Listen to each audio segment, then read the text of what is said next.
Good evening, नमस्कार। स्वागत है आपका स्टडी IQ यूट्यूब चैनल पर। मैं वासु। हमारी चल रही थी रेलवे की सीरीज। रेलवे सीरीज का आज हमारा डे 51 है।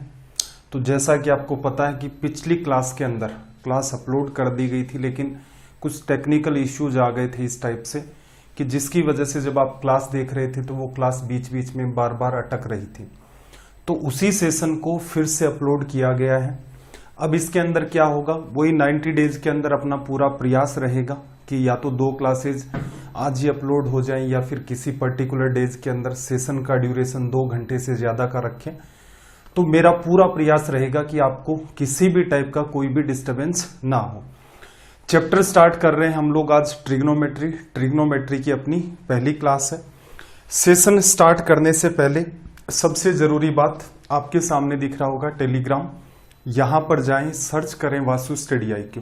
यहां पर एक तो डेली बेसिस पर आपको क्लास की लिंक मिल जाती है, प्लस में यहां पर जितना कुछ मैं पढ़ा रहा हूं उन सब की आपको PDF मिल जाती है। इसके अलावा एग्जाम रिलेटेड जो भी इंपॉर्टेंट इंफॉर्मेशन है वो सारा का सारा पार्ट आपको यहां मिलता है। नीचे वाला पार्ट है अपना Vasu study IQ doubt group. यहां पर आप अपने एग्जाम रिलेटेड जितने भी डाउट्स हैं वो सारे के सारे पूछ सकते हैं, या फिर जैसे कल की क्लास में इश्यू आ गया तो जैसे आपने रीजन रखे तुरंत आपको मिल गया रिप्लाई कि किस वजह से क्लास को स्टॉप कर दिया गया था बीच में। तो चलिए भाई इसको फिर से करते हैं स्टार्ट। अपना हेडिंग लगाओ ट्रिग्नोमेट्री। ट्रिग्नोमेट्री की अगर मैं बेसिक बात करूं तो हम लोग शुरुआत करेंगे एकदम बेसिक से, या यूं कहें एकदम जीरो से स्टार्ट करेंगे। स्टेप बाय स्टेप सारी की सारी चीजों को देखेंगे। ये भी देखेंगे साथ में कि रेलवे की एग्जाम में किस टाइप के सवाल आपसे पूछे जाते हैं, क्या एग्जाम का पैटर्न रहता है, एक एक करके हर बात से हमें गो थ्रू होना है। तो यहां से देखो एकदम शुरुआत अगर हम लोग करें तो देखना जरा, अगर मैं लिखता हूं यहां से साइन थीटा। साइन थीटा का मतलब हर बच्चे को पता है कि परपेंडिकुलर अपॉन हाइपोटेनस होता है।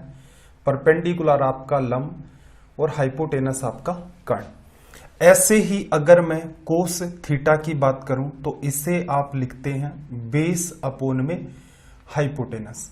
ये आपका हो जाएगा आधार बटा में कर्ण। अगर मैं बात करूं टेन थीटा की तो टेन थीटा आपका क्या हो जाएगा भाई, परपेंडिकुलर अपॉन में बेस, लंब बटा में आधार।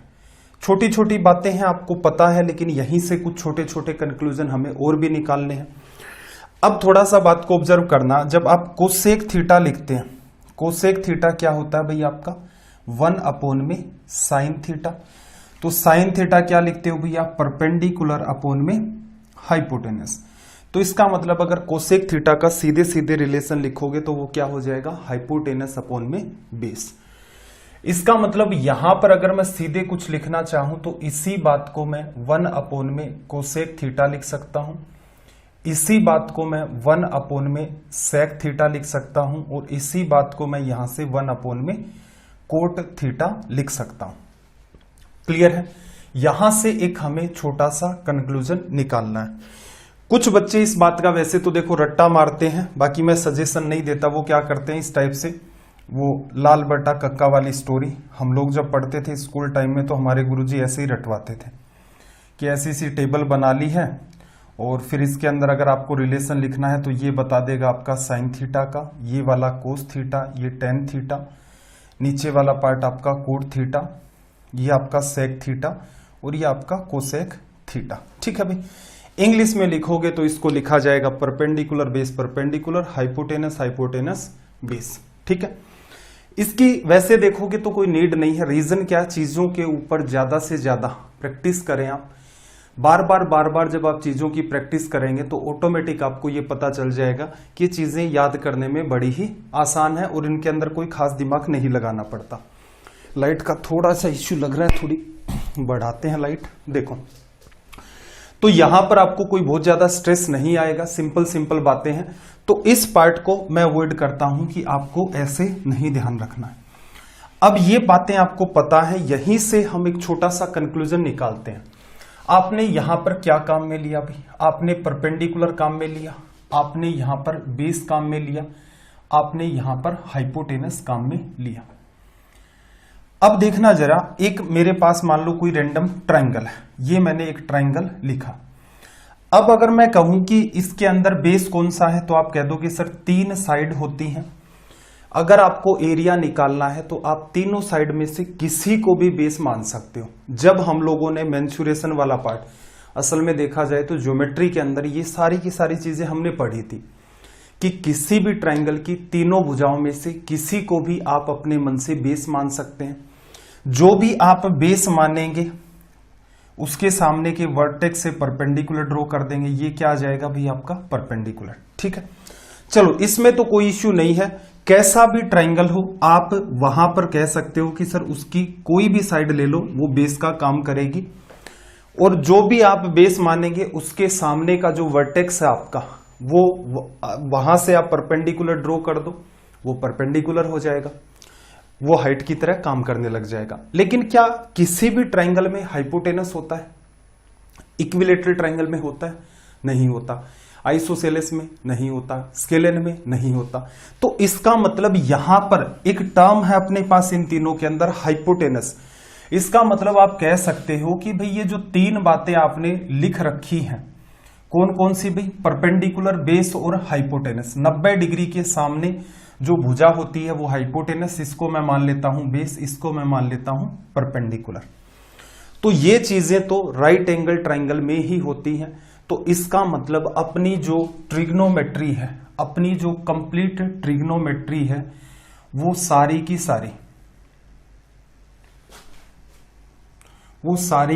सारी डिपेंड किस पर करती है? समकोण त्रिभुज पर। ठीक है, एक छोटा सा कंक्लूजन हमने निकाला, एकदम बेसिक से बातों को समझेंगे। तभी मैंने इस सेशन के लिए, ये जो ट्रिग्नोमेट्री, इसके लिए 6 घंटे का सेशन रखा। 6 सेशन रखे हैं, मतलब हो सकता है सेशन 1 घंटे का, उससे ज्यादा का भी हो जाए, तो उसमें तो कोई इश्यू है नहीं। असल में हमें छोटे छोटे कंक्लूजन पढ़ने हैं जिसकी वजह से हमारा बेस स्ट्रोंग हो जाए। और कल को मान लो एग्जाम में कोई सवाल आपको घुमा करके दे दे तो आप इजी वे में उस सवाल को डील कर दे जाए। एक छोटा सा कंक्लूजन हमने ये निकाला कि ट्रिग्नोमेट्री में साइन, कोस, टेन, कोट, सेक, कोसेक, ये 6 आइडेंटिटी हैं, इन्हीं का ही यूज होता है। इसका मतलब इनका यूज हो रहा है तो इनमें परपेंडिकुलर, बेस और हाइपोटेनस की आपको नीड होगी। ये 3 चीजें सिर्फ और सिर्फ राइट एंगल ट्रायंगल में होती हैं। तो हम कह सकते हैं कि पूरी ट्रिग्नोमेट्री आपके राइट एंगल ट्रायंगल पर डिपेंड करती है। अब आपके मन में एक डाउट आया होगा, ठीक है, डाउट आया होगा कि सर जो आप साइन रूल यूज करते हैं, जो साइन रूल हम लोग यूज करते हैं, इसे भी हम लोग पढ़ेंगे। और जो हम लोग कोस रूल कह लो इसे, या फिर इसे आप कोसाइन रूल कह लो, दोनों ही एक ही बात है। साइन रूल और जो आपका कोस रूल होता है, ये तो किसी भी ट्रायंगल पर, ये किसी भी ट्रायंगल पर, ट्रायंगल आपका कैसा भी हो, हर जगह अप्लाई हो जाते हैं। और अभी अभी आपने एक बात कही कि ट्रिग्नोमेट्री है, इसका मतलब राइट एंगल ट्रायंगल होगा। ठीक है, ये किसी भी ट्रायंगल पर क्यों अप्लाई हो जाते हैं? देखो इसका सीधा सा रिलेशन तो मैं बता दूं कि साइन रूल का मतलब होता है सिमिलरिटी, समरूपता। ठीक है भाई, एसएससी और सीडीएस के जब सेशन चलेंगे तो ज्योमेट्री के साथ ट्रिग्नोमेट्री रिलेट होकर के पढ़ाना पड़ता है, वो तो खैर तब की बात है। साइन रूल और जब हम लोग कोसाइन रूल पढ़ेंगे किसी भी ट्रायंगल के अंदर, जैसे मान लो आपको इस टाइप का कोई ट्रायंगल मिलेगा रैंडम, इसमें हमें साइन रूल लगाना है या कोसाइन रूल लगाना है, दोनों के दोनों ही रूल इसमें लग जाएंगे। लेकिन उसका जब हम लोग प्रूफ करके देखते हैं तो उसमें क्या किया जाता है, एक ट्रायंगल को 2 राइट एंगल ट्रायंगल में ब्रेक किया जाता है। एक आपका लेफ्ट वाला राइट एंगल ट्रायंगल, एक आपका राइट वाला। वहीं पर इन चीजों के सारे प्रूफ निकलते हैं और जो ऑल ओवर कंक्लूजन होता है उससे आपका साइन रूल और आपका कोसाइन रूल बनता है। तो मैं आपसे फिर वही बात कहना चाहता हूं, पूरी की पूरी ट्रिग्नोमेट्री अपनी राइट एंगल ट्रायंगल पर डिपेंड करती है। या तो आपके पास राइट एंगल ट्रायंगल सीधे सीधे होगा, सीधे सीधे नहीं होगा, किसी रैंडम ट्रायंगल पर कोई प्रॉपर्टी काम कर रही है और प्रॉपर्टी आपकी ट्रिग्नोमेट्री की है, तो आप समझ जाना कि कहीं ना कहीं उसने इस ट्रायंगल को राइट एंगल ट्रायंगल में ब्रेक किया है, तभी जाकर के आपके सामने ये कंक्लूजन निकल के आए हैं। तो मेरे ख्याल से मोटा मोटी आपको यहां से ये कंक्लूजन समझ में आ गया कि ट्रिग्नोमेट्री का मतलब है राइट एंगल ट्राइंगल। चलो, इसके अलावा अगर थोड़ा सा हम और इसके बेसिक में जाने का प्रयास करें तो छोटा सा कंक्लूजन और भी निकलता है। यहां पर छोटा सा कंक्लूजन क्या है, थोड़ा सा बात को ऑब्जर्व करना। मान लो मेरे पास एक ट्राइंगल है, ये भुजा 3 है, ये भुजा 4 है और ये भुजा मेरे पास 5 है। अगर मैं कहूं इस ट्राइंगल का एरिया क्या होगा तो आप कहेंगे सर 1/2 बेस इंटू में हाइट। बेस इंटू में हाइट कह लो या बेस इंटू में परपेंडिकुलर कह लो, ये इसका एरिया होगा। अब इस ट्राइंगल को मैंने एक टेबल के ऊपर रख दिया, ठीक है, ये ट्राइंगल उठाया, एक टेबल पर मैंने इसको रख दिया। एक बच्चा तो इस तरफ खड़ा हुआ है जिसे 4 इधर दिख रहा है, ठीक है, तो वो एरिया क्या बताएगा, उसका मेथड ये होगा बताने का कि 1/2 बेस मेरे लिए 4 है, ऊंचाई 3 है, 4 गुणा 3 12/2 6 आ गया। टेबल पर मैंने इसको रखा, एक बच्चे को 3 इधर दिख रहा है इस साइड के अंदर, वो क्या अज्यूम करेगा, वो अज्यूम ये करेगा कि सर 1/2 मुझे बेस इसका 3 दिख रहा है और इसके ऊपर परपेंडिकुलर 4 है, तो रिजल्ट कितना आ गया, 6 आ गया, ठीक है। जब हम एरिया के पर्सपेक्टिव में बात कर रहे हैं तो ये बात एक्चुअल में आपकी मायने ही नहीं रखती कि कौन सा बेस है कौन सा परपेंडिकुलर।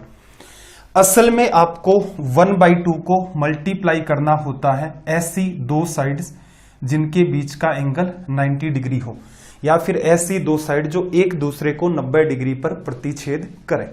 लॉजिक इसके पीछे इतना ही है। आपका मन करे तो आप बेस इसको 5 को मान लो, यहां से परपेंडिकुलर ड्रॉ कर दो, इसकी लंबाई L है, ये भी लिख लो। L भी लिखना सिखाया था ना, क्या बताया था, 4 गुणा 3/5 L की वैल्यू निकालनी सिखाई थी, कहा था इंपॉर्टेंट है, एग्जाम में पूछ भी सकता है कैसे आई थी ये सारी की सारी चीजें। तो एक तीसरा बच्चा बहुत ही भयंकर होनहार है, वो ये भी तो लिख सकता है कि सर मुझे तो बेस 5 दिख रहा है और मैंने हाइट इसकी 12/5 निकाल ली, तो इसका रिजल्ट भी क्या आएगा, 6 आएगा। तो हम लोग पहले भी पढ़ चुके हैं ये बात कि जब भी कभी आप एरिया फाइंड करते हैं किसी ट्राइंगल का तो वहां पर 3 साइड होती हैं आपके पास, तीनों में से किसी भी साइड को आप बेस मान लो और जो भी आपने बेस माना उसके सामने के वर्टेक्स से परपेंडिकुलर ड्रॉ कर दोगे, वो उसकी हाइट हो जाएगी। एरिया के पर्सपेक्टिव में ये सारी की सारी बातें सत्य हैं। लेकिन अगर मैं इसी बात को घुमा करके ट्रिग्नोमेट्री पर ले आऊं, इसी बात को घुमा करके मैं अगर ट्रिग्नोमेट्री पर ले आऊं, यही डायग्राम है मेरे पास, यही डायग्राम है, मैंने यहां एंगल लिया थीटा। मैं किसी बच्चे से पूछता हूं कि भाई बताना जरा साइन थीटा की वैल्यू क्या है, तो वो बच्चा कहेगा कि सर जो ये आप साइन लिखते हो, आप ये जो साइन लिखते हो, ये रिलेशन आपका होता है परपेंडिकुलर अपॉन हाइपोटेनस का। त्रिभुज मुझे दिख रहा है तो ये बेस हो गया, ये परपेंडिकुलर हो गया और ये आपका हाइपोटेनस हो गया, 3/5 इसका रिजल्ट आ जाएगा, कोई समस्या नहीं है।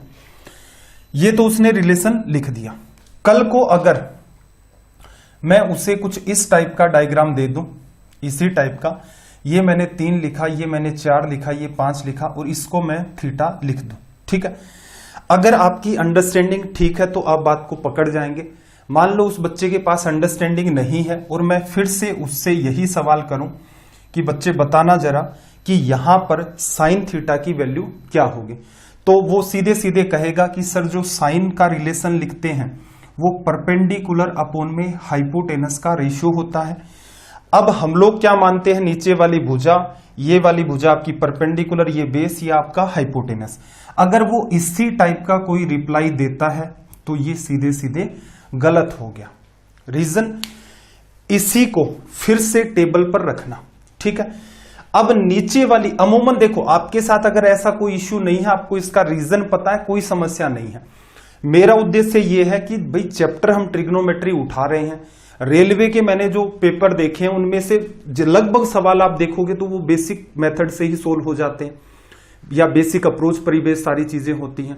इसके अलावा अगर हम लोग थोड़ा और हाई फाई जाएं, कुछ ढंग के सवाल और उठाएं तो वहां पर वैल्यू पुट से भी अपना काम चल जाता है। अब इंपॉर्टेंट बात है कि आप बेसिक कहते किसे, सबसे जरूरी बात तो ये होती है। मैं ये कहता हूं कि भी रेलवे में बेसिक बेसिक सवाल आते हैं, तो कुछ बच्चे इस चीज का गलत मतलब निकाल लेते हैं कि सर रेलवे में तो हाई फाई सवाल भी आते हैं। हाई फाई आप किसे समझते हैं? हाई फाई अगर आपको सवाल समझने हैं तो सीजीएल मेंस का पेपर देखो, सीडीएस के पेपर देखो, उनमें भी पूरे नहीं कुछ एक सवाल मिलेंगे। जैसे सीजीएल मेंस के अंदर 100 सवाल आते हैं तो आपको 15 से 20 सवालों का स्तर ठीक लगेगा, ठीक है। वहां उन सवालों को हम लोग कह सकते हैं कि भी उनका लेवल ठीक है, उनको हाई फाई सवालों का आप नाम देना चाहें तो दे सकते हैं। लेकिन रेलवे के पुराने पेपर उठा करके देखो, चाहे वो ग्रुप डी का हो, एएलपी का हो, एएसएम का हो, एसएम का हो, कोई फर्क नहीं पड़ता, सभी के अंदर स्तर उनका सेम मेंटेन रख लेते हैं वो लोग, ठीक है। तो मैं इन चीजों को बेसिक कह रहा हूं और अपनी जो 2-3 क्लासेस चलेंगी उनमें सवाल आप अपने हिसाब से देख लेना।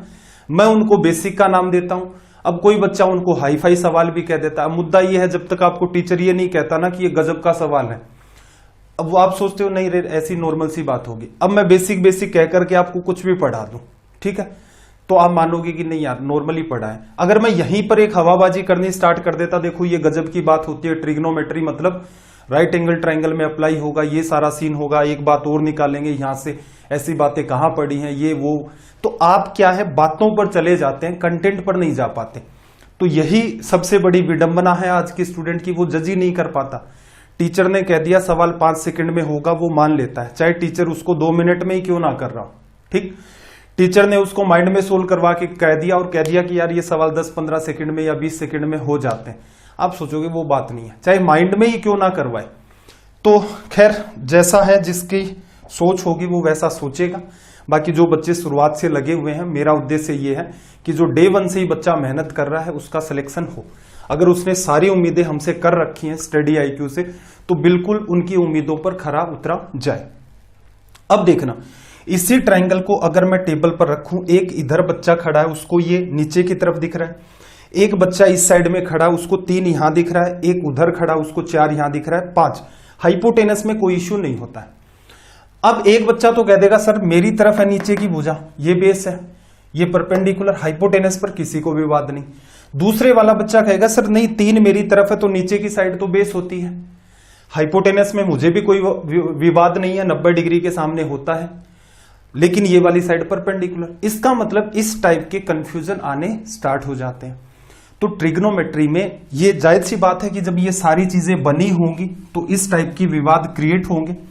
तो ट्रिग्नोमेट्री में एक कंक्लूजन निकाला कि भाई ये जो बात है, साइन तो परपेंडिकुलर और अपोन में हाइपोटेनस का रिलेशन बताएगा। थीटा, थीटा क्या बताएगा? थीटा बताएगा कि भी थीटा के सामने की जो भुजा है, थीटा के सामने की जो साइड है वो क्या होती है? परपेंडिकुलर। ये बस आपको इंपॉर्टेंट बात है जो ध्यान रखनी है। अगर आपसे यहां पर कोई कहे tan थीटा की वैल्यू क्या होगी, तो आप सीधे कहेंगे 3/4। थीटा के सामने की साइड परपेंडिकुलर, अपोन में ये वाली साइड बेस, हाइपोटेनस में कोई इश्यू नहीं है। तो कल को कैसा भी सवाल क्रिएट कर दे, कैसा भी सवाल क्रिएट कर दे, जैसे 7, 24, 25, ठीक है, इस एंगल को मान लो वो अल्फा कह दे, इस एंगल को बीटा कह दे।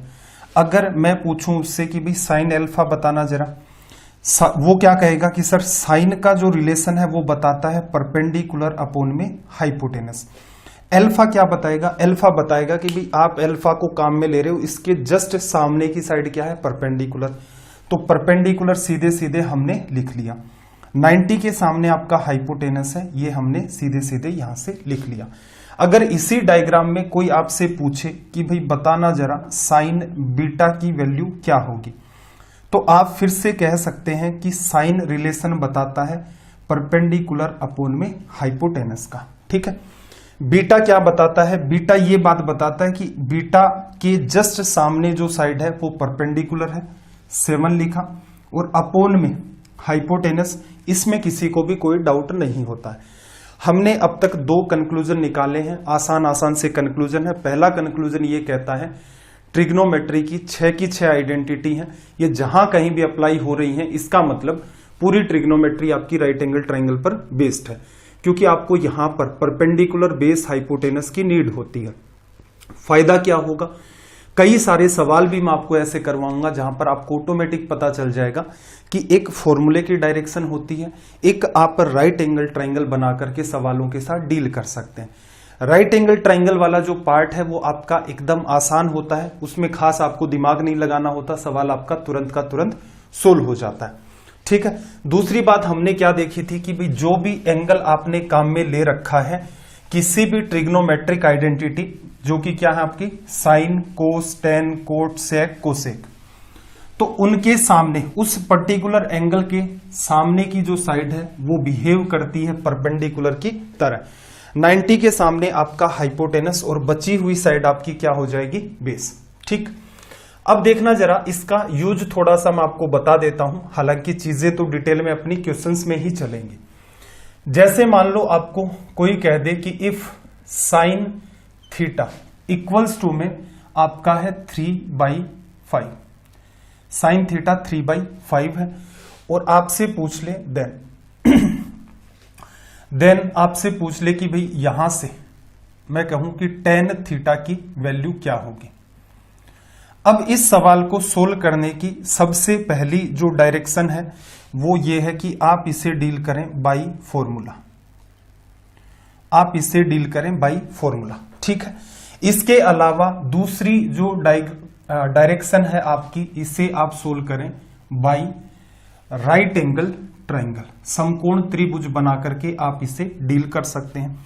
और तीसरी जो अप्रोच है असल में मैं अगर इसे नाम दूं कुछ अलग है क्या, ये नहीं, यही आपकी अप्रोच है और इसी से मैंने एक कंक्लूजन निकाल लिया, और वो क्या है अपनी एग्जाम अप्रोच, कि एग्जाम में डील कैसे करेंगे। इसकी आपको मेरे हिसाब से कहीं पूरी ट्रिग्नोमेट्री में नीड नहीं होगी, ऐसे सवालों में बाय फॉर्मूला आप राइट एंगल ट्रायंगल बना ले। अगर आपका जो फेज चल रहा है वो है लर्निंग का, लर्निंग मतलब आप अगर चीजों को सीख रहे हैं, आपकी उतनी ज्यादा कमांड नहीं है, तो आप हमेशा ही डायग्राम बनाएंगे। पहले क्या क्या करना है वो सारी चीजें मैं वैसे ही एक्सप्लेन करूंगा। एक बार इस पार्ट पर आपकी कमांड आ जाएगी तो ये काम आपको माइंड में करना है, और आपका काम एग्जाम में सिर्फ इतना होगा कि इस चीज को सीधे सीधे कैसे लिखा जाए। अब मैं इस बात को थोड़ा एक्सप्लेन कर देता हूं कि भी टेन थीटा अगर आप सोल्व करते हैं, अगर आप टेन थीटा को सोल्व करते हैं तो आप लिखते हैं साइन थीटा अपॉन में कोस थीटा। इसको भी अगर आगे मैं सोल्व करूं तो देखना sign square theta plus cos square theta बराबर 1 होता है। कोस थीटा चाहिए तो कोस स्क्वायर थीटा बराबर 1 minus sine square theta. Under root कर दोगे तो कोस थीटा की वैल्यू क्या आ जाएगी, under root 1 minus sine square theta. Sine की वैल्यू दे रखी थी आपको कितनी भाई, 3/5। फिर आपने यहां अगली बात लिखी 1 माइनस 3 का स्क्वायर 9, और ये आपका 25। अगर मैं यहां से एलसीएम लूं, 25 आ गया, 25 में से 9 चला गया 16, तो नीचे क्या मेंटेन हुआ भाई मेरा 4। ये 5 ऊपर चला गया, ऊपर जाके इससे कट गया, तो ऊपर क्या मेंटेन रहा 3। ठीक है। ये अपनी वो अप्रोच हो गई फॉर्मूले की। इससे आप प्रयास करें, ये जो पैटर्न है आपका, इसे ऐसे सवालों में अवॉइड करें। मैं ये नहीं कह रहा हूं कि आपको फॉर्मूले ध्यान नहीं रखने, कुछ गिने चुने अपने फॉर्मूले हैं वो आपको ध्यान भी रखने हैं, लेकिन पर्टिकुलर इस जगह के ऊपर आप इस चीज को अवॉइड करेंगे। ठीक है। अगला जो पार्ट है अपना डायग्राम से, कि बाय राइट एंगल ट्रायंगल, तो यहां पर देखो मैं क्या करूं, एक राइट एंगल ट्रायंगल बना लेता हूं। थीटा इसने काम में लिया है तो थीटा मैं यहां भी लिख लेता हूं, लिख लिया। इसने क्या दिया भाई आपको, साइन थीटा। साइन थीटा में आपको पता है ये परपेंडिकुलर को रिप्रेजेंट करता है एंड ये आपका हाइपोटेनस को रिप्रेजेंट करता है। थीटा बताता है कि भाई मेरे जस्ट सामने की साइड परपेंडिकुलर है तो इसको 3 लिखा, ये हाइपोटेनस 5 है, 5 और 3 की वजह से ये साइड आपकी कितनी आ गई, 4। ठीक। अब यहां से मुझे एक छोटी सी बात ध्यान आ रही है, मैं आपको एक होमवर्क दे देता हूं। होमवर्क किसका है भाई, आपका ट्रिपलेट का। आप YouTube पर सर्च करेंगे वासु सर ट्रिपलेट, एक 8-10 मिनट का आपके सामने वीडियो आएगा, उसमें सारी की सारी चीजें आपको मिलेंगी कि ये जो ट्रिपलेट होते हैं कौन कौन से, जैसे भी 3, 4, 5, 6, 8, 10, 7, 24, 25, 8, 15, 17 इस टाइप के बहुत सारे होते हैं, वो कहां से बनते हैं, वो सारी की सारी चीजें। तो 8-10 मिनट निकालना, वासु सर ट्रिपलेट, कुछ भी ऐसा लिखोगे, ट्रिपलेट और वासु सर इन्वॉल्व कर देना, जिससे आपको वीडियो मिल जाएगा। ठीक है, अगर अपने पास इस सीरीज में टाइम रहा तो यहां पर मैं वो चीजें भी एक्सप्लेन कर दूंगा, लेकिन अभी मैं ये चाह रहा हूं कि जो एकदम अनवांटेड चीजें हैं उनके अंदर हम ज्यादा टाइम ना किल करके क्वेश्चंस के ऊपर फोकस करें, जिससे हमारा एग्जाम के अंदर भला हो। अब आपने ये लिख लिया। अब एक छोटी सी बात बताना, आपसे पूछा क्या गया था, आपसे जस्ट ये पूछा था tan थीटा। tan जो है वो रिलेशन बताता है आपका परपेंडिकुलर अपॉन बेस का, लिखा जा सकता है। अब एक बात बताओ, थीटा के सामने परपेंडिकुलर 3 और बेस आपका 4, बची हुई साइड तो हाइपोटेनस है, यही तो हमने निकाला है। ठीक है, एग्जाम में कैसे करोगे भी, एग्जाम में आप देखते हो इस बात को, ये परपेंडिकुलर ये हाइपोटेनस, tan थीटा में आपने देखा परपेंडिकुलर तो ऊपर आ गया, 3 एक साइड हो गई, हाइपोटेनस 5 है, बची हुई साइड क्या होगी 4, और 4 क्या होगा आपका बेस, बेस ही नीचे लिखना है। तो एग्जाम में ये सवाल आप इस हिसाब से डील कर सकते हैं। सवाल का स्तर किस हिसाब से बढ़ेगा भाई, सवाल का स्तर तभी बढ़ेगा जब वो किसी ऐसे ट्रिपलेट को काम में ले ले जो आपको नहीं पता है। जैसे मान लो भविष्य में ऐसा सवाल आ जाए, आपसे ऐसा सवाल पूछ ले कि if cot theta equals to में 40 डिवाइड बाई 9, ठीक है, और आपसे ये पूछ ले कि then what will be the value of sine theta. तो यहां पर अगर हमसे कोई ऐसी बात पूछे तो इस सवाल का लेवल किस वजह से बढ़ा हुआ है, इस सवाल का लेवल बस इसलिए बढ़ गया है कि आपको ट्रिपलेट के बारे में कोई आइडिया नहीं है कि यहां पर ये जो 9 और 40 है इसकी वजह से तीसरी साइड क्या आएगी। अब सिंपल है भाई, देखो कोट थीटा रिलेशन किसका है आपका, बेस अपोन में परपेंडिकुलर का। साइन थीटा अगर आपको लिखना है तो परपेंडिकुलर अपोन में हाइपोटेनस। परपेंडिकुलर मुझे 9 दिख रहा है, कोई समस्या नहीं है। परपेंडिकुलर और बेस 9 और 40 की वजह से हमारे पास यहां पर जो हाइपोटेनस निकल के आएगा वो कितना होगा 41। अगर किसी बच्चे को ये पता है कि 9, 40 एंड 41 ये आपका ट्रिपलेट बनाता है तो बच्चा इसमें बिल्कुल टाइम नहीं लगाएगा, सीधे सीधे उसको दिख रहा है कि भाई ये बेस होगा, ये आपका परपेंडिकुलर, 10 में ऊपर परपेंडिकुलर नीचे आपका बेस होता है, तो वो तुरंत के तुरंत इस सवाल को डील कर सकता है, उसका बिल्कुल भी टाइम किल नहीं होगा और इतना सा उसे लिखना है या फिर ऑप्शंस की तरफ वो ध्यान देगा तो काम चल जाएगा। तो यहां तक देखो ऑल ओवर हमने क्या कंक्लूजन निकाला कि जब हम लोग ट्रिग्नोमेट्री पढ़ते हैं तो ये सारी की सारी राइट एंगल ट्रायंगल पर बेस्ड है। इसके अलावा अगर आपने किसी भी एंगल को काम में लिया है उस एंगल के सामने की जो साइड होगी वो परपेंडिकुलर होगी। 90 के सामने कोई भी डाउट नहीं होता है, हमेशा ही आपका हाइपोटेनस होता है। बची हुई साइड को आप क्या कहेंगे, बेस या फिर आधार। तो ये तो हो गई इसकी सिंपल सी अप्रोच। सवाल किस टाइप के हैं इनको डील करने का सबसे सीधा और सटीक तरीका है कि आप राइट एंगल ट्रायंगल मान करके इन सवालों को सोल्व करें, इजी वे में हो जाएंगे। फॉर्मूले में फॉर्मूला फंसाने की कोशिश करोगे तो टाइम किल होगा। जैसे इसी सवाल को फॉर्मूले से करें तो कुछ समझ में आएगा, मेरे ख्याल से समझ में नहीं आएगा। ठीक है, मेरे ख्याल से मामला अभी तक तो सही चल रहा है, कल वाला सा इश्यू नहीं होगा शायद। चलिए भाई, यहां तक हमने इसमें छोटी छोटी बेसिक बातें देखी और कैसे राइट एंगल ट्रायंगल को काम में लेना है ये भी हमने देखा। अब थोड़ा सा आगे की तरफ और मूव करते हैं। देखना, पाइथागोरस जी का आपने नाम सुना होगा। तो पाइथागोरस ने क्या कहा था, जैसे मैं ये रैंडम एक मान लेता हूं ट्रायंगल, ये थीटा है तो मुझे ये चीज ट्रिग्नोमेट्री के साथ रिलेट करवानी है, इसलिए मैंने सामने परपेंडिकुलर लिखा, इसे मैंने बेस कहा और ये मेरा क्या है हाइपोटेनस। ठीक है, पाइथागोरस ने क्या कहा था भाई, पाइथागोरस ने सिंपल सी बात दी थी। पाइथागोरस एक सिंपल सा रिजल्ट दिया था इन्होंने, पाइथागोरस थ्योरम या प्रमेय भी कह देते हैं इसको। इन्होंने क्या कहा था, perpendicular square plus base square equals to में क्या होता है हाइपोटेनस का स्क्वायर। ये बात हर बच्चे को पता है कि लंब का स्क्वायर प्लस आधार का स्क्वायर बराबर क्या होगा, कर्ण का स्क्वायर। हमें यहां से कुछ ट्रिग्नोमेट्री वाली चीजें, क्योंकि ये राइट एंगल ट्रायंगल है तो जायज सी बात है भी ट्रिग्नोमेट्री के साथ रिलेट कर सकते हैं।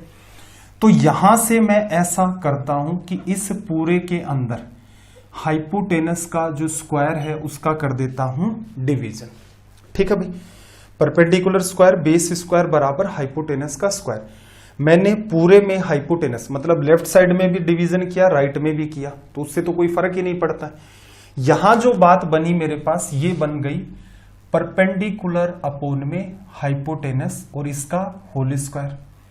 अगली जो टर्म है मेरे पास वो दिख रही है आपको बेस स्क्वायर, तो इसे मैं ऐसे लिख सकता हूं बेस अपोन में हाइपोटेनस और इसका होल स्क्वायर। आगे हाइपोटेनस के स्क्वायर से हाइपोटेनस का स्क्वायर कैंसिल आउट हो गया, रिजल्ट क्या बना 1।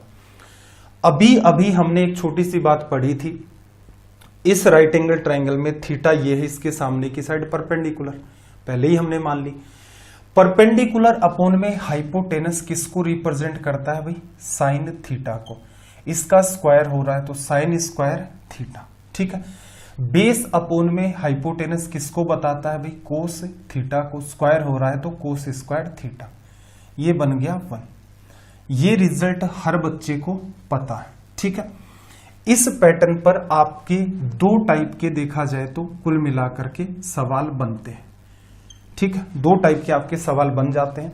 अब आपको एक बार तनाव नहीं लेना है कि 15-20 मिनट जो कुछ भी मान लो एक्स्ट्रा मान सकते हैं। चाहने को ऐसा कर सकते थे कि सीधे सीधे सवाल उठाते, कहीं पर वैल्यू पुट करते, कहीं कुछ करते, तो आपको कुछ भी नहीं समझ में आता। ट्रिग्नोमेट्री की आपके पास अंडरस्टैंडिंग तक नहीं होती कि एक्चुअल में ये मामला क्या है।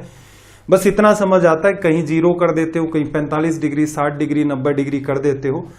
कहाँ क्या अप्लाई करना है, कैसे आपका टाइम बचता है, कहां पर सवाल गलत होने के चांसेस हो जाते हैं। तो इसीलिए हम हर चीज को एकदम 0 लेवल से उठा रहे हैं कि पेशेंस के साथ अगर आप एक लेक्चर एक्स्ट्रा भी सुन लेंगे तो जीवन में कुछ खोएंगे नहीं। कल को भविष्य में अगर आपसे कोई 9वीं 10वीं क्लास का बच्चा भी कोई डाउट पूछ लेगा कि ये मामला क्या है, कुछ एक्सप्लेन कर दो, तो आप तुरंत कर सकते हैं।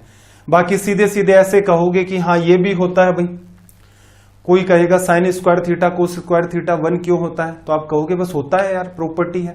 लेकिन अब आप बच्चे को थोड़ा एक्सप्लेन कर सकते हो। ठीक है, इसके बारे में कहेगा ये तो हो सकता है चलो ना कर पाए कि ये आया कहां से, तो ये तो पाइथागोरस की रिसर्च है।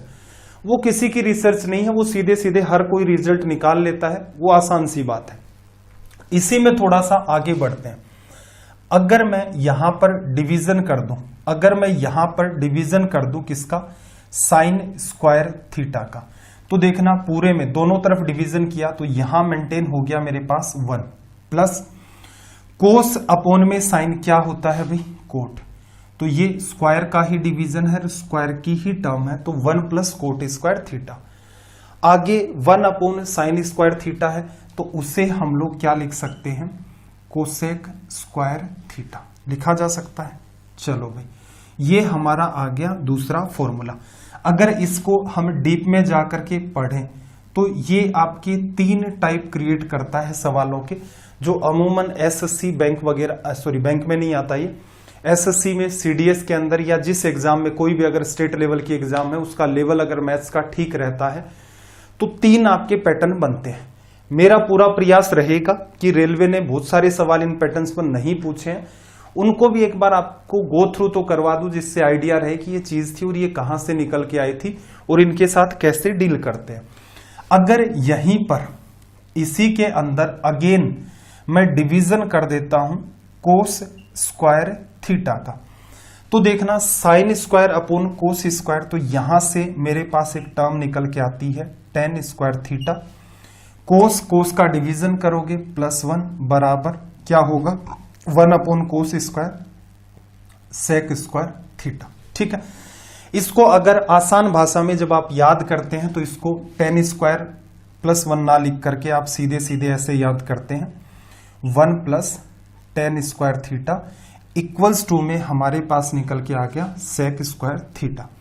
सेम इसी के जैसा फॉर्मूला है, इसका मतलब यहां पर भी आपके 3 टाइप के क्वेश्चन क्रिएट होते हैं। ठीक है, अगर मैं थोड़ा सा इसको और अलग तरीके से एक्सप्लेन करूं इसी बात को, बाकी तो चलो एक पैटर्न और बना लेंगे, मैं एक पैटर्न आपको और एक्सप्लेन करता हूं कि यहां 2 टाइप के पैटर्न बनते हैं उनमें से, और एक बात हमें और समझनी है कि किस टाइप के सवाल आते हैं, क्या कंफ्यूजन क्रिएट होता है। आप पेशेंस के साथ जो जो करवा रहा हूं घर पर मेरे ख्याल से 15-20 मिनट लगते होंगे, उन्हीं चीजों को एक बार बिना देखे करने का प्रयास करें और ये मेरा पूरा पूरा विश्वास है कि इससे मैथ्स बेहतर हो जाएगी। ऑफलाइन के अंदर 4-5 साल हो गए हैं, मतलब 5 तो हो ही गए होंगे मेरे ख्याल से। तो ऑफलाइन के अंदर यही एक्सपीरियंस रहा है कि इनिशियल लेवल पर देखो अट्रैक्ट अगर आप होते हैं, आप असल में देखा जाए तो ट्रिक पर अट्रैक्ट नहीं होते हैं। कई बच्चे क्या करते हैं, सर ट्रिक बता दो, फॉर्मूला बता दो, ये बता दो, इस पर अट्रैक्ट नहीं होते हैं।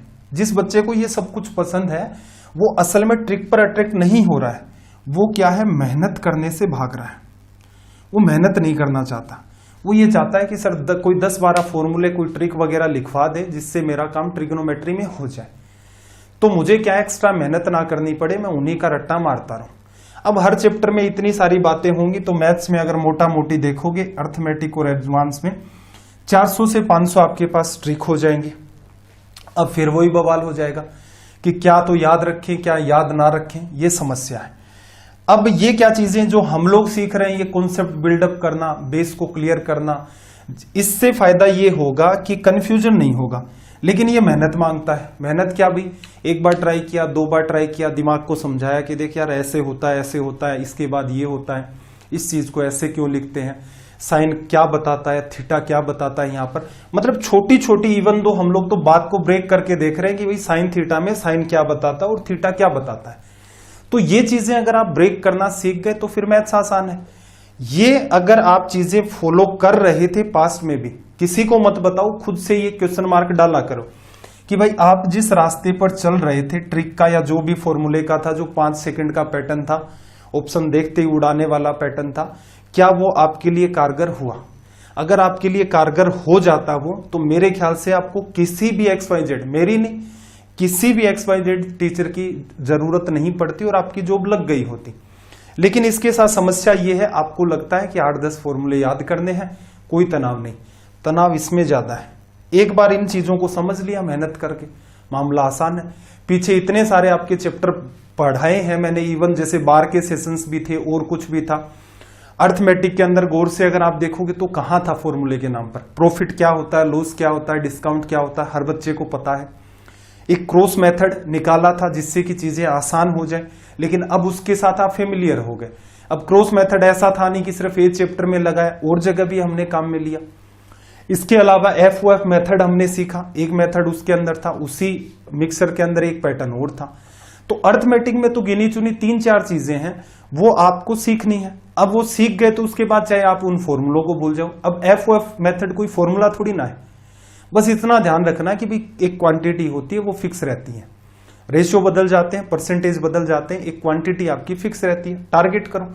तो चीजों को ऐसे ही पढ़ा जाता है। यहां पर ये फॉर्मूले हैं, ये आपको याद रखने पड़ेंगे, कोई समाधान ही नहीं है इन तीनों का। कोई ये कह दे कि ये भी मत याद रखना तो भी हो जाएगा, नहीं भाई, मैं ऐसा दावा नहीं कर सकता, क्योंकि मैंने ऐसे कई सवाल देखे जहां पर कोई भी चीज काम नहीं करती, वैल्यू पुट बाई ऑप्शन, तो वहां पर इन चीजों की आपको नीड होती है। ठीक है, अब मैं आपको एक इंपॉर्टेंट पैटर्न से फिर गो थ्रू करवा देता हूं। इंपॉर्टेंट आपका पैटर्न क्या है वो, और किस टाइप के आपके यहां पर सवाल क्रिएट होते हैं।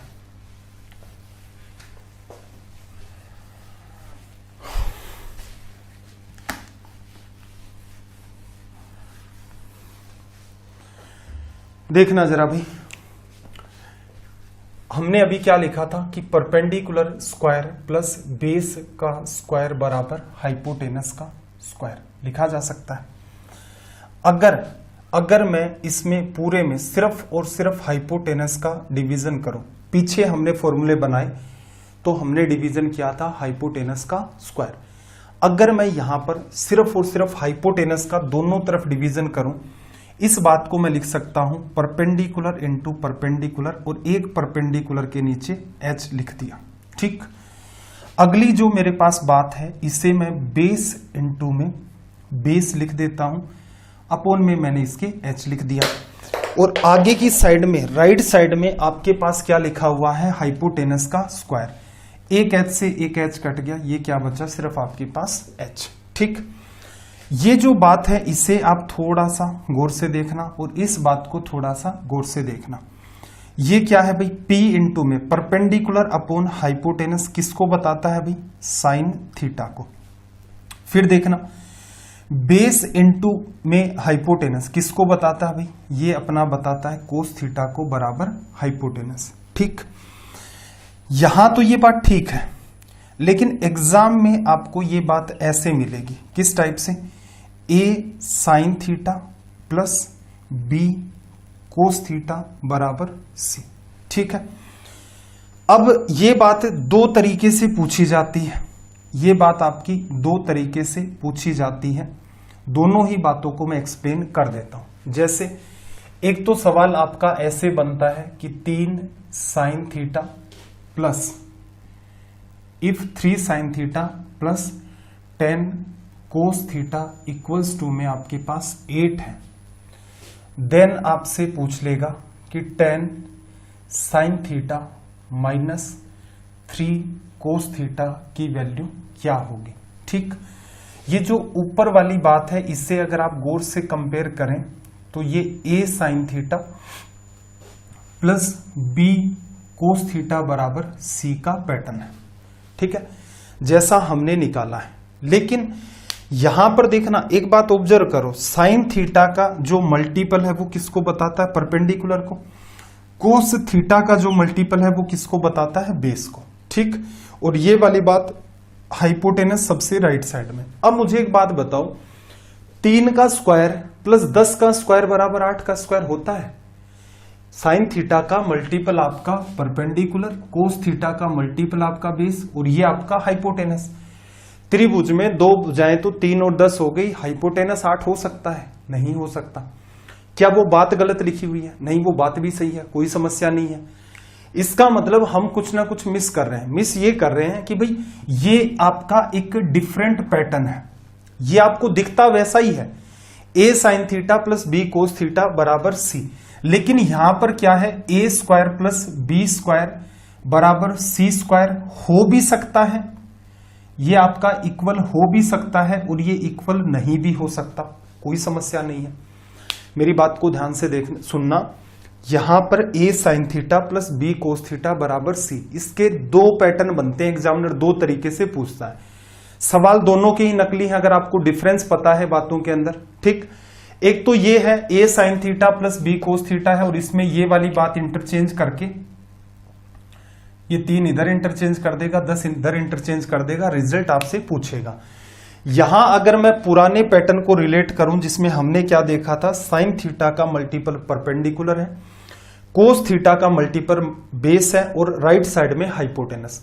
ये बात अगर आप जस्टिफाई करवाना चाहें तो 3, 10 और 8 में ये बात जस्टिफाई नहीं होगी, तो इसलिए मैंने लिखा यहां पर a square plus b square बराबर c स्क्वायर हो भी सकता है, नहीं भी हो सकता।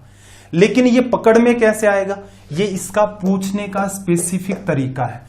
ये जो 3 और 10 है इसको इंटरचेंज करता है, अगर यहां पॉजिटिव साइन है तो यहां नेगेटिव करेगा, यहां नेगेटिव होता तो यहां पॉजिटिव करता। तो ये पूछने के तरीके, चीजों को खोल खोल करके समझ लो, तनाव ही नहीं होगा। इस पर बेस सवाल कैसे होगा भाई, इस पर बेस सवाल ऐसे होगा जैसे आपको कह देगा 7 साइन थीटा प्लस 24 कोस थीटा बराबर 25, ये आपको बात दे देगा। और यहां क्या पूछेगा, यहां आपसे पूछ लेगा कि भाई देन बताओ tan थीटा की वैल्यू क्या होगी। तो आप सीधे सीधे क्या कहेंगे, वो भी tan थीटा क्या होता है, परपेंडिकुलर और बेस। अब देखो 7 का स्क्वायर 24 का स्क्वायर बराबर 25 का स्क्वायर बनता है। ट्रिपलेट याद कर लेना, ट्रिग्नोमेट्री पढ़ रहे हैं तो उसके अंदर 5-10% ट्रिपलेट का भी अच्छा खासा रोल होता है। और मान लो एग्जाम में 2 या 3 रेलवे में टोटल सवाल आएंगे, उनमें एक सवाल में भी ट्रिपलेट काम में आ गया, सवाल 2 ही आए, एक में ट्रिपलेट काम में आ गया, आपके लिए तो 50% हो गया ना उसका यूज। तो जो मैंने आपको काम बताया वो कर देना। ठीक, आपने देखा 7, 24 और हाइपोटेनस 25 जस्टिफाई है। तो साइन थीटा का जो मल्टीपल है वो क्या है आपका, परपेंडिकुलर, कोस थीटा का जो मल्टीपल है वो बेस। तो ऐसी जगह पर आप सीधे सीधे इस टाइप के रिजल्ट लिख सकते हैं। मेरे ख्याल से ये बात आपको अच्छे तरीके से समझ आ गई होगी कि क्या डिफरेंस होता है, चीजें आपको कैसे दिखती हैं, आप उनको कैसे डील करते हैं। तो दोनों चीजों में अगर आप डिफरेंस कर ले जाएंगे तो ये सवाल एकदम नकली लगेंगे। दोनों चीजों में डिफरेंस नहीं कर पाएंगे तो फिर ये लगेगा पता नहीं यार ये जो पढ़ा था वो तो काम ही नहीं आ रहा है। तो इन चीजों को थोड़ा सा गहराई से देखें, बाकी इन पर बेस्ड आगे हम सवाल करेंगे, पैटर्न भी खोल खोल करके देखेंगे कि कौन सा पैटर्न आपका क्या है। चलो अब कुछ क्वेश्चंस की तरफ मूव कर देते हैं भाई। क्वेश्चंस की तरफ अगर हम लोग मूव करें तो देखना, इसकी साइज थोड़ी सी मैं बढ़ा देता हूं, आई होप कल वाला सा तो इश्यू नहीं होगा अपने साथ।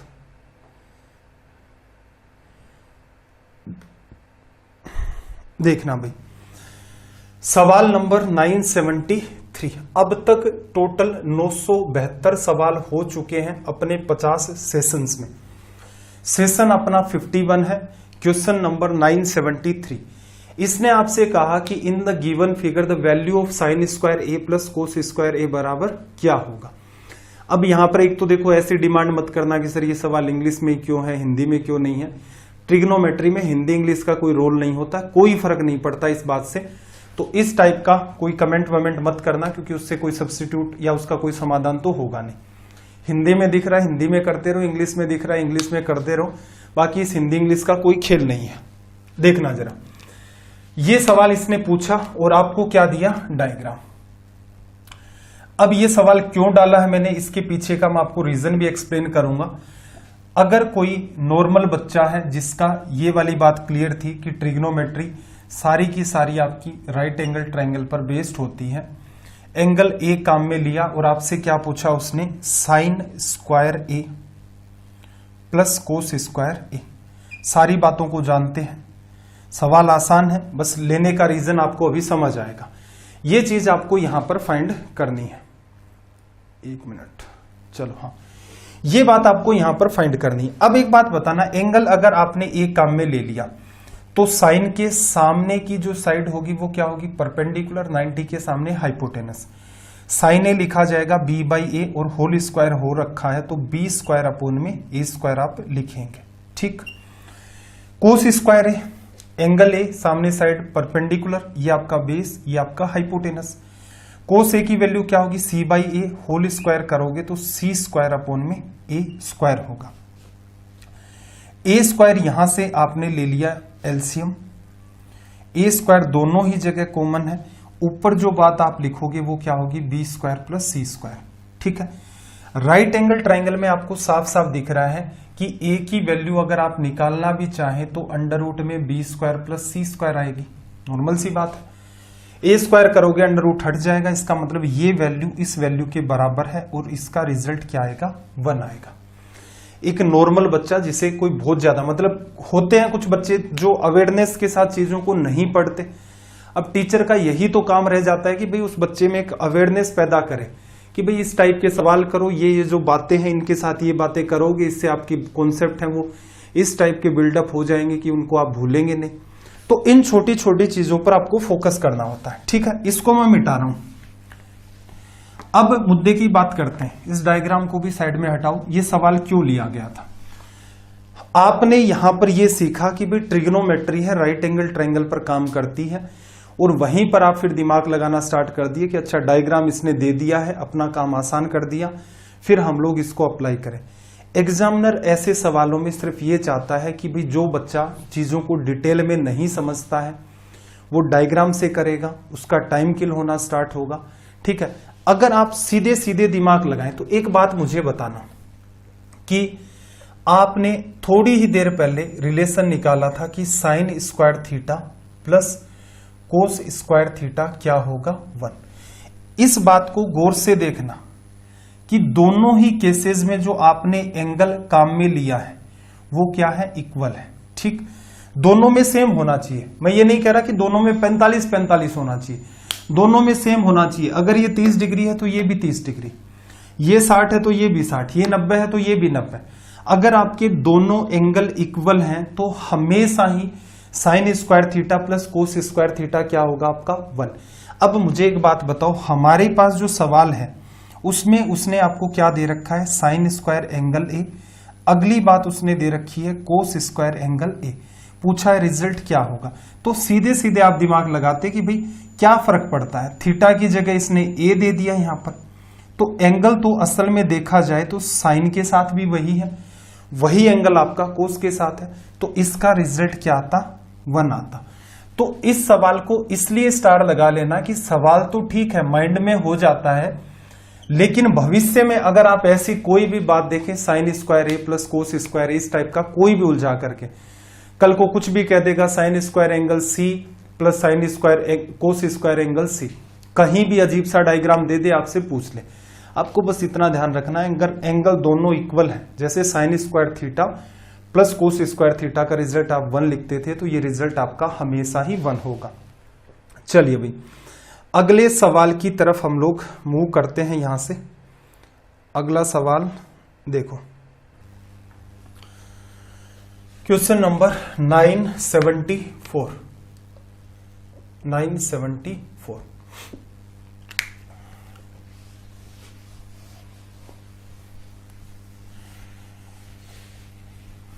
देखना भाई क्या कहा, if triangle ABC is an equilateral triangle, त्रिभुज एबीसी आपका क्या है, समबाहु त्रिभुज है, और उसमें कुछ आपको बात कही कि सच दैट कि इस प्रकार से है, under root sine A plus under root sine B plus under root sine C बराबर अंडर रूट में के कोस ए बाई 2। इसे थोड़ा सा चेंज कर देना और इस बात को लिख लेना कोस, जैसे आगे उसने लिख रखा है ए का हाफ है वो, कोस पूरे कोस ए का हाफ नहीं है, कोस ए बाई 2, जैसे बी बाई 2 लिखा है आगे सी बाई 2 लिखा है, इस बात को लिख लेना।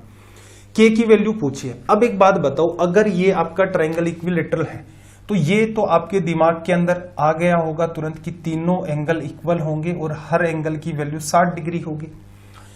इसका मतलब जहां भी आपको एंगल ए दिख रहा है, बी दिख रहा है, सी दिख रहा है, 60 रखेंगे, तो अंडर रूट में साइन 60, फिर अंडर रूट में साइन 60, फिर अंडर रूट में साइन 60। एक ही बात आपने 3 बार लिखी तो क्यों ना मैं सीधे सीधे लिख दूं अंडर रूट में साइन 60। साइन 60 की वैल्यू क्या होती है, √3/2 लिखा जा सकता है। इसके इक्वल में क्या होगा भाई, इसके इक्वल में देखना अंडर रूट है आपके पास, के है। अब बात को थोड़ा सा ऑब्जर्व करना, कोस a/2 ऐसे कर देना, उसको 60 रखोगे तो ये कितना बनेगा 30, फिर अगली वैल्यू b/2 30, c/2 भी 30, कोस 30 की वैल्यू क्या होती है भाई, वही आपकी √3/2, जो साइन 60 की है वही कोस 30 की। तो यहां क्या बनेगी, एक वैल्यू √3/2, अगली भी √3/2 और उससे अगली भी √3/2। ठीक है, इनको सोल्व करने का तरीका देखो, अगर मैं दोनों तरफ स्क्वायर कर दूं, ऐसे मत करना कि इससे इसको काट दिया, नहीं, दोनों तरफ स्क्वायर कर देंगे तो ये अंडर रूट हटा, ये अंडर रूट हटा, और ये बात किसमें बदल गई, 3 के बजाय 9 में। ठीक है, √3/2 से √3/2 कट गया, अंडर रूट 3 और 3 बना लेगा, ये इससे कटेगा, यहां पर 3, 2 गुणा 2 4, 4 का 3 से गुणा कर दोगे 12 किसकी वैल्यू आ गई भाई आपकी, के की। तो एग्जाम में बस आपको इतना सा काम करना था, सिंपल सी आपकी अंडरस्टैंडिंग थी, इससे आपका काम चल जाता।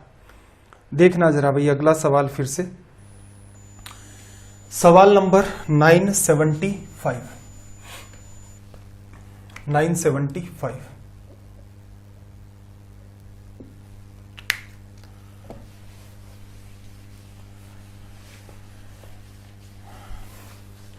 975 में देखो इसने आपसे क्या कहा, in right angle triangle ABC, BC equals to में 7 है, AC माइनस AB की वैल्यू 1 सेंटीमीटर है, एंगल बी आपका 90 डिग्री है, cos A plus cos B plus cos C आपसे पूछा। सीधी सी बात है भाई, राइट एंगल ट्राइंगल उसने बताया है तो राइट एंगल ट्राइंगल आप बनाएं। ठीक है, 90 डिग्री किस पर है, बी पर है, यह आपने लिख लिया, फिर कोई मायने नहीं रखता ए और सी कौन सा भी मान लो। ठीक, BC की वैल्यू 7 है, B से C तक की दूरी 7 है। अब AC और AB का अंतर 1 है, अगर अंतर में कंफर्ट नहीं है तो AC माइनस AB 1 है, तो AC बराबर लिख सकते हो आप AB प्लस का 1। अब अगर मैं AB को x मान लूं तो AC मेरा क्या होगा, x प्लस 1।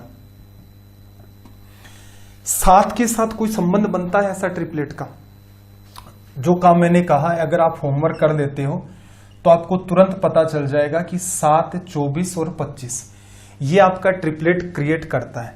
तो इसका मतलब देखो, ये जो भी वैल्यू है इससे जस्ट एक बड़ी, तो इसका मतलब इस पूरे की वैल्यू मैं लिख सकता हूं कितनी है, 24। और इसमें एक जोड़ दिया x+1 में, तो ये मेरा क्या बन गया भाई 25। अगर आपको पता है तो आप ऐसा करेंगे, आपको नहीं पता है तो फिर क्या करोगे भाई, तो ये है भाई बेस का स्क्वायर 7 का स्क्वायर 49 बराबर x+1 का स्क्वायर। ये वाली बात हम लोग पढ़ चुके हैं अलजेब्रा में। सोल्व करोगे तो x स्क्वायर तो कट जाएगा, उधर क्या बचेगा 1 इधर आ जाएगा तो 48 बराबर 2 इंटू एक्स इंटू 1 तो 2x बनेगा। इसको इससे काट दोगे तो ये वैल्यू 24 आएगी। तो x 24 रखा, ये 25 रखा। मैं प्रीफर करूंगा ट्रिपलेट याद करके रखो भाई, कहीं भी आपको ये लगे कि किसी काम को करने में 15 या 20 सेकंड भी किल हो रहे हैं तो ऐसी गुंजाइश ही क्यों छोड़ते हैं। हाँ, अगर आपको पता ही नहीं था पास्ट के अंदर कि भाई इनके साथ डील कैसे की जाएगी तो ठीक है, मान सकते हैं कि भाई आपको पता नहीं था।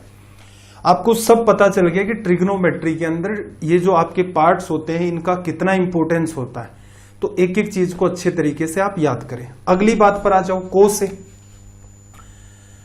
ए के सामने क्या होगा परपेंडिकुलर अपॉन हाइपोटेनस, तो क्या लिखोगे कोस ए की value 7/25 plus cos B angle 90 degree है तो दिमाग ही नहीं लगाना। अब ये मत सोचना सर इसका परपेंडिकुलर, अरे कोस 90 डिग्री की वैल्यू 0 होती है, लिखो बस बात खत्म। कोस सी देखना, ये एंगल सी है, ये सामने परपेंडिकुलर है। और एक मिनट, पिछले में हमने गड़बड़ कर दी ना, कोस से परपेंडिकुलर नहीं लिखना था भाई, बेस लिखना था। ये 24, ये एंगल लोगे तो ये पास वाली भुजा इसका बेस अपॉन में हाइपोटेनस। 25 पूरे का एलसीएम आ गया, 24 और 7 आपका क्या हो गया भाई 31। ये डील करने का तरीका था, ये आपकी एक अनवांटेड बात थी, इससे आप चाहते तो आपका पीछा छूट सकता था। चलिए भाई अगले सवाल की तरफ मूव करते हैं। क्वेश्चन नंबर 976, लैंग्वेज को रीड करना भाई। क्वेश्चन नंबर 976,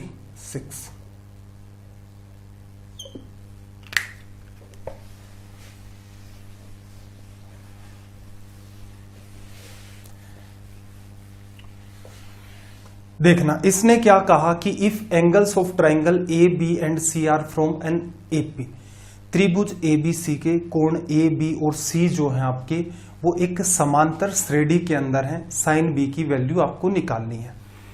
समांतर श्रेणी क्या होता है, जैसे थोड़ा सा गौर से देखना, जैसे मान लो आपने लिखा 11 में आपने ऐड किया मान लो 4 तो ये 15 बन गया, फिर 15 में आप ऐड करते हैं 4 तो ये आपका 19 बन गया, फिर इसमें आप 4 ऐड करते हैं तो ये आपका 23 बन गया। और इसी पैटर्न को हम लोग अर्थमेटिक प्रोग्रेशन समांतर श्रेणी कहते हैं। ठीक है भाई, 11 + 4 15 + 4 19 + 4 23। अब देखो जब भी कभी समांतर श्रेणी में आपको कुछ टर्म्स माननी होती हैं, जैसे 3 टर्म माननी है 5 टर्म माननी है, तो वहां ध्यान क्या रखा जाएगा, सबसे बीच की जो टर्म है उसको x ले लो, ले लिया, उससे जस्ट अगली टर्म क्या ले लो x + k ले लो, ले लिया। जैसे मैं इसको क्या मान लू x मान लू, इस टर्म को मैं क्या मान लू भाई x + k, या फिर ऐसे नहीं समझ में आ रहा तो इसने क्या जोड़ रखा है 4, पीछे वाली टर्म ऑटोमेटिक क्या हो जाएगी फिर x - 4। फायदा क्या होता है भाई ऐसा करने का, ऐसा करने का फायदा ये होता है कि जब आप तीनों एंगल को जोड़ेंगे, तीनों का सम कितना होगा 180 डिग्री, तो ये k से k कट जाता है। ठीक है, अब ये कहोगे कि सर 4 टर्म होती हुई ट्रायंगल में 4 एंगल नहीं होते हैं, अगर वैसा कोई और आता तो कुछ भी मानते तो भी वो सवाल सोल्व होना था, क्योंकि चीजें वही पूछी जा सकती हैं जो जिनका समाधान आप सीधे सीधे कर सकते हैं। इस पर्टिकुलर सवाल में कोई ये कह दे कि मैं साइन ए की वैल्यू बता दूंगा या साइन सी की वैल्यू बता दूंगा, संभव ही नहीं है। क्यों नहीं है, रिवर्स में समझ लेंगे। x + x + x 3x 180, तो x की वैल्यू कितनी है भाई आपकी 60 डिग्री। ये एंगल आपने a माना था, ये b माना था, ये c माना था। a b c को AP में बताया तो पहले एंगल a फिर b फिर c, बीच में आएगा तो बीच वाले को x माना। आपसे वैल्यू पूछी गई थी what will be the value of sign 60 degree, तो साइन 60 डिग्री की वैल्यू आपकी होती है √3/2, ये आपका रिजल्ट आ गया। ठीक है, कोई ये कहे कि सर साइन ए और साइन बी की वैल्यू, साइन सी की वैल्यू क्यों नहीं, तो देखना अगर ये कोण 60 डिग्री है और इसे मैं कह दूं अगले को 61 डिग्री और इसे कह दूं मैं 59 डिग्री, तो जरा गौर से देखना इस बात को, क्या ये अर्थमेटिक प्रोग्रेशन बनी? आप कहेंगे बिल्कुल सर, एक एक का गैप चल रहा है, ठीक है। अगर मैं ये कह दूं कि ये तो 60 डिग्री है लेकिन इधर वाला एंगल मेरा 62 है, तो ये मैं ऑटोमेटिक 58 डिग्री कर सकता हूं। तीनों को जोड़ते हैं तो 180 भी आ रहा है, और यहां पर देखो वही पैटर्न भी मेंटेन हो रहा है। अगर मैं कहूं कि ये एंगल मेरा 60 डिग्री है, ये मेरा 70 डिग्री है, तो ये मैं 50 डिग्री ले लूं, जिससे 10-10 का गैप मेंटेन है, जो क्या बना रहा है? Arithmetic progression. क्या साइन सी की वैल्यू निकाल सकते हो? भाई ये कोई फिक्स थोड़ी ना वैल्यू है। फिक्स तो तब मानते चलो 70 डिग्री पर ही फिक्स हो गया, लेकिन फिक्स है ही नहीं। साइन सी और साइन ए जो आपके एंगल ए और एंगल सी आपके बदलते रहते हैं, इसलिए यहां पर ऐसा कोई सवाल ही नहीं पूछा जा सकता। सीधे सीधे जो बात बन सकती थी वो उसने पूछी, तो अनवांटेड दिमाग नहीं लगाना है। अगर आपने एक बार इन सवालों को डील कर लिया तो फिर इनके साथ भविष्य में डील करना बड़ा ही आसान है। चलिए भाई अगले सवाल की तरफ मूव करते हैं। 977, क्वेश्चन नंबर 977।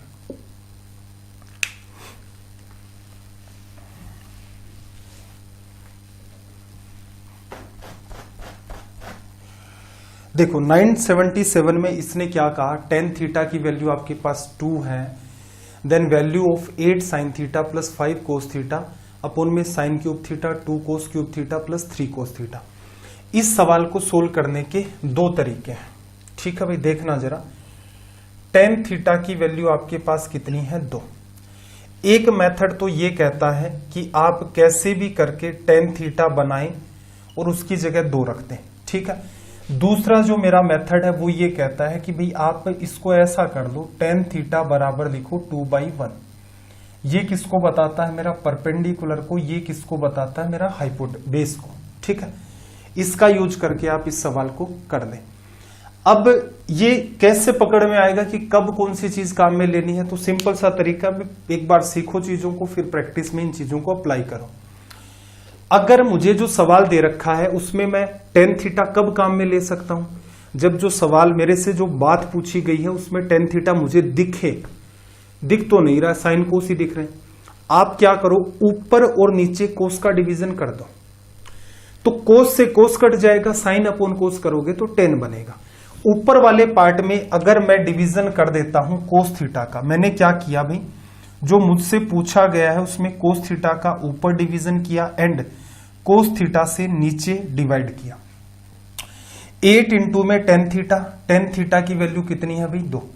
8 गुणा में 2 16, कोस से कोस कट गया प्लस 5, तो मैं लिख सकता हूं, लिख देता हूं चलो एक स्टेप, तो 8 गुणा में 2 16, 5 21, ये काम हो गया।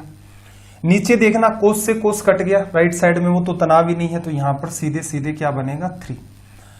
साइन क्यूब थीटा, तो एक साइन थीटा, मैं साइन क्यूब को क्या मानता हूं? Sine theta into sine theta into में साइन थीटा। कोस का डिवीजन, कोस तो एक ही बार है, तो एक क्या बना आपका? tan थीटा, और इंटू में 2 साइन स्क्वायर आपके मेंटेन रह गए, साइन क्यूब था ना। यहां पर देखना आपके पास क्या है, आपके पास है 2 कोस क्यूब थीटा, एक कोस कट जाएगा, क्या बचेगा? 2 कोस स्क्वायर थीटा। ये वैल्यू आपको देखना tan के बराबर दे रखी है 2, तो अब क्या मैं tan थीटा की जगह 2 नहीं लिख सकता? बिल्कुल लिख सकते हैं। क्या इन दोनों में से क्या 2 कॉमन नहीं आ सकता है? बिल्कुल आ सकता है। ब्रैकेट में sine square plus cos square लिख रहा है, जो क्या है आपका 1, तो 16 और 5 आपका 21 बन गया, ये 1 बन गया, गुणा में 2 है, 2 और 3 5। तो ये हो गया सवाल को सोल्व करना। क्या ऐसे हर सवाल कन्वर्ट हो जाएगा? नहीं, हमेशा जो कंडीशन दे रखी है जरूरी नहीं है कि हर एक सवाल के अंदर आप इस चीज को अप्लाई कर दे, पूरे के अंदर आपको ऐसा ही पैटर्न मिले, ठीक है। दूसरी बात क्या है अभी? दूसरी बात यह है परपेंडिकुलर बेस, तो आपको सवाल उसने दे रखा है किस फॉर्म में? साइन थीटा और कोस थीटा में। साइन थीटा क्या होगा भाई? परपेंडिकुलर लिखोगे, बेस ये है, तो यहां से अगर मैं हाइपोटेनस लिखना चाहूं तो इसका स्क्वायर प्लस इसका स्क्वायर और पूरे का अंडर रूट, तो क्या आ जाएगा? 5, ठीक। तो 2 अपॉन में √5, कोस थीटा की वैल्यू क्या होगी? बेस अपॉन में हाइपोटेनस, ठीक है। जहां जहां आपको साइन कोस दिख रहा है वहां वहां इन चीजों को आप अप्लाई कर दें, आपका रिजल्ट आ जाएगा। चीजें दोनों ही इंपॉर्टेंट है, अब मैं ये नहीं कह सकता इस सवाल के हिसाब से कि आप हमेशा यही प्रीफर करना, नहीं, कुछ सवाल ऐसे होंगे इसको आप प्रीफर करेंगे तो एक पॉइंट पर जाकर के फंस जाएंगे। वो सवाल को देख करके आप पहली स्टेप जब अप्लाई करते हो स्क्रीन पर देख करके, तभी आपको समझ आ जाएगा कि पूरे में ये चीजें कन्वर्ट होगी या नहीं होगी। तो वहां पर तो इसे ऐसे करना ही पड़ेगा, ठीक है। तो आई होप ये बात आप समझ गए होंगे। थोड़ा सा आगे की तरफ मूव करते हैं। सवाल नंबर 978, क्वेश्चन नंबर 978।